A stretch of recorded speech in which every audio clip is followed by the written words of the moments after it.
Hello， 大家好，我是小南，欢迎收看《头脑眼大设计》。中国地大物博，总有一些景色会让你流连忘返。今天就让我们盘点一下中国最出名的6大风景名胜，去过3个已是不易。长城，不到长城非好汉。万里长城是中国古代伟大的军事建筑，是中华民族的象征。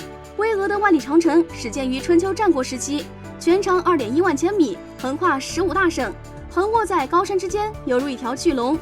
故宫，北京故宫是中国明清2代的皇家宫殿，旧称为紫禁城，位于北京市中心。它既是世界5大宫之首，同时也是世界上现存规模最大、保存最为完整的木质结构古建筑之一。桂林山水，桂林山水甲天下，阳朔山水甲桂林，群峰倒影山浮水，无山无水不入神。桂林山水是对广西桂林旅游资源的总称，典型的喀斯特地形构成了别具一格的山水，勾勒出一幅唯美的中国画卷。西湖，上有天堂，下有苏杭，杭州的天堂地位多半是由于西湖。苏轼早就说过，水光潋滟晴方好，山色空蒙雨亦奇，欲把西湖比西子，但装浓抹总相宜。西湖的美，美在人文底蕴，也美在开放包容。黄山，俗话说五岳归来不看山，黄山归来不看岳。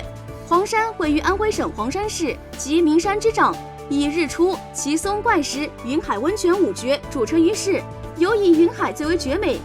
兵马俑，秦始皇兵马俑位于陕西省西安市，是世界公认的10大古墓珍稀珍宝之一，能与埃及有着5000多年历史的金字塔相提并论，被称为世界第8大奇迹之一。